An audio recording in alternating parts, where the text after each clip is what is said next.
This game wrap is brought to you by Ideal Vision, one-of-a-kind eye care for one-of-a-kind eyes.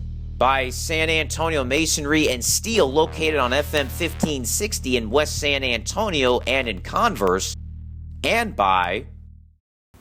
Hi everyone, Mr. Bowtie here. Thank you so much for checking out my content and my channel. Now make sure you bang home that red subscribe button on YouTube so that way you can stay up to date on the latest content from around the area that you won't find anywhere else. And follow me on Twitter at Mr. Bowtie 1982. Thank you so much and enjoy the show.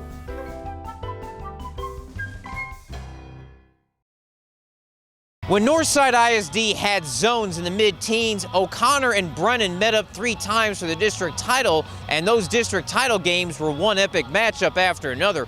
Well, the zones are gone, but as Brennan and O'Connor meet up to start the second half of district play, tonight's matchup will once again determine not only who's at the top of the district, but also potential playoff seeding. That's because 8 of the 9 teams in 29-6A are within 2 games of first place. Part of the reason is Brennan, the last undefeated team in district, lost last week to Warren, meaning for the first time in 9 years there will be no undefeated district teams coming out of Northside ISD. As for O'Connor, they were off last week. 2 weeks ago, they had a 17-point lead against Harlan, lost it, but Ethan Jarman hit a field goal as time expired and then hit another one in extra possessions to help O'Connor pull out a 30-27 win. That moved them to 2-1 in district play.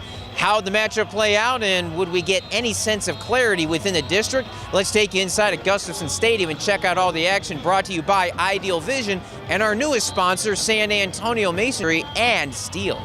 The game was so big, NISD brought out the velvet rope. VIP access granted. Jaylin Spells, number 7 for Brennan, sitting in the chair on the sidelines. When he was in the game, he had a pretty outstanding performance, which is kind of an understatement. More in a moment. There is Ashton Capitano warming up for O'Connor, number 22. This year he has been a part of a blocked field goal return for a touchdown and a blocked PAT return for 2 points. And he factored in again on the special teams, which quickly brings us to our Ideal Vision special teams play of the game, brought to you by Ideal Vision. Brennan up 7-0 after a Spells touchdown. OC back to punt after a slow offensive start. Tyler Turner with the return, but 22 there to knock out the ball, and he recovered the loose object. Huge momentum shift for OC as they had -4 yards of offense to that point. Wally Kendall a few plays later erased that deficit quickly. 6-yard touchdown run of the scoring zone tied the contest at 7 after 1. Turner, though, would make up for that mistake later on, but that turnover and touchdown are our Ideal Vision special teams moments of the game, brought to you by Ideal Vision, one-of-a-kind eye care for one-of-a-kind eyes. Make sure to check out their locations all throughout San Antonio. Second quarter, O'Connor continued the momentum driving down the field. Caleb Smith with the great pass over the middle to Brian Davids for 17 yards down to the 12. Next play, that pass not so good as he underthrew the receiver, and Caleb McGarity, one of the top corners in the area,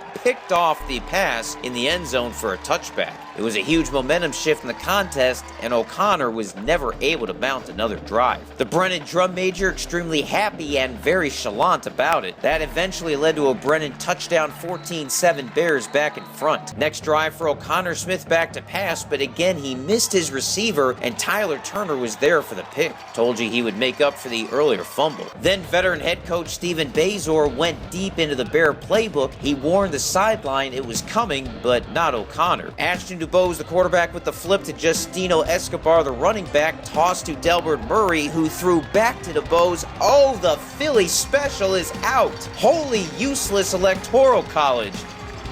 I hope the Escobar fan club got that one on tape. But unlike the Patriots trying to defend Nick Foles in the Super Bowl final, Panthers were able to limit the gain to 16 yards, though it did lead to a Brennan field goal, 17-7 Bears at recess. All right, everyone, let's find out about this version of the Philly special. We just worked on it in practice every day, and it just came out and showed. We executed it in the game. It was pretty close, and we felt like we had a shot at that. They got crazy penetration, so our guy didn't really get a chance to throw it well.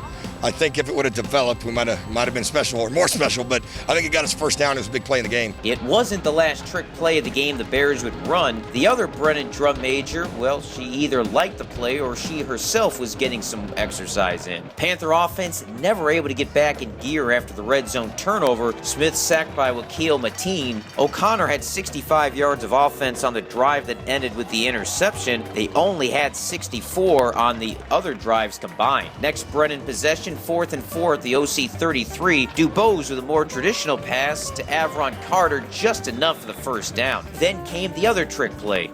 The old baseball hidden ball trick. Everyone in gold went for the running back, no one went for Dubose, and he went for a touchdown that essentially ended the game. 23-7 after the PAT was blocked. Jaylin Spells had a pair of touchdowns for Brennan as well, one early, one late to put the contest completely away. The Bears outgained the Panthers 407-129. Northside still a mess with so many teams separated by just a couple of games, but the Bears won 30-7 to move into a first-place tie at 4-1 with Warren, while O'Connor dropped to 2-2 and is now in the middle of that mess. Must-win games coming up against Jay and Holmes if the Panthers want to extend their playoff qualifying streak. Reporting from Gus Stadium, I'm Greg Sherman.